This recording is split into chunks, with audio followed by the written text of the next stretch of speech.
हाय दोस्तों, आज मैं फिर हाजिर हूँ एक नई कहानी के साथ जिसका शीर्षक है आम के पेड़ की गवाही। रामू जीवन के अंतिम पड़ाव में था, इसलिए वह तीर्थ यात्रा पर जाना चाहता था।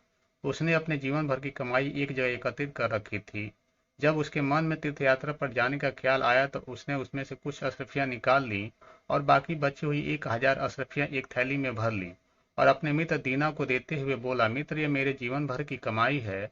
अब मैं ये तीर्थ यात्रा पर जा रहा हूँ। अगर मैं 1 साल के अंदर नहीं आ पाया तो तुम इन्हें किसी नेक नेक काम में खर्च कर लेना।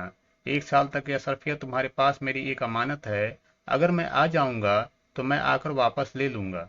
दीना ने कहा, आप चिंता न करें, मैं आपकी ये अमानत संभाल कर रखूंगा। आप बिना चिंता किए आराम से तीर्थ यात्रा पर चले जाइए। इतना सारा धन देखकर दीना का मन बदल गया और उसने उन सारी अशरफियों को हजम करने की ठान ली।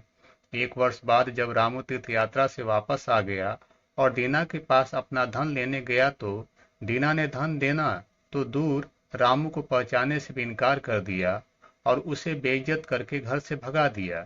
बेचारा गरीब रामू अपने दोस्त की इस हरकत पर यकीन ही नहीं कर पा रहा था, लेकिन रामू ने भी हार नहीं मानी और अपना धन दीना से लेने के लिए उसने बादशाह अकबर के दरबार में न्याय के लिए गुहार लगाई। अब दीना को भी दरबार में बुलाया गया, लेकिन दीना अभी भी रामू को पहचानने से इनकार कर रहा था। रामू के पास अपनी बात को साबित करने के लिए न तो कोई गवाह था और न ही कोई सबूत। सच्चाई का पता करने के लिए बादशाह ने यह मामला बीरबल को सौंप दिया। बीरबल ने दोनों से दोबारा पूछताछ की, लेकिन दीना अपनी बात पर अटल रहा। बीरबल ने रामू से पूछा, तुमने किसके सामने अपना धन दीना को दिया था? हुजूर, बस एक आम के पेड़ के नीचे मैंने धन दिया था और कोई गवाह नहीं था। इसका मतलब तुम्हारा गवाह आम का पेड़ है? जाओ तो उस आम के पेड़ से कहो कि वो तुम्हारे पक्ष में गवाही दे। अगर वो ना माने तो उसकी मिन्नतें करना, लेकिन पेड़ को गवाही के लिए लेकर आना। तभी तुम्हारा धन तुम्हें वापस मिल सकता है। बेचारा रामू बड़बड़ाता हुआ चला गया। पेड़ भी भला कोई गवाही दे सकता है? दीना और बीरबल महल में ही रामू का इंतजार करने लगे। जब कुछ समय गुजर गया तो बीरबल बोला, अब तक तो रामू पेड़ के पास पहुंच गया होगा और उससे मिन्नतें कर रहा होगा। तभी दीना बोला, रामू तो वृद्ध आदमी है, वह इतना जल्दी वहां नहीं पहुंच सकता।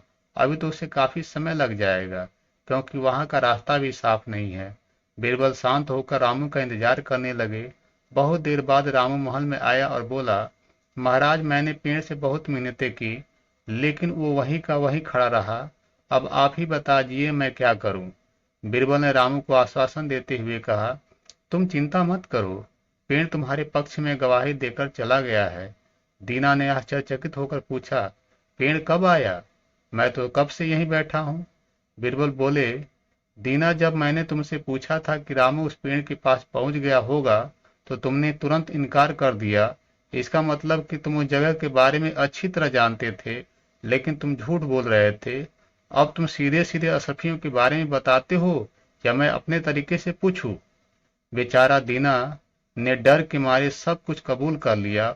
उसने रोशन से माफी मांगकर उसका सारा धन वापस कर दिया। अगर पसंद आया तो लाइक एंड सब्सक्राइब करें। धन्यवाद।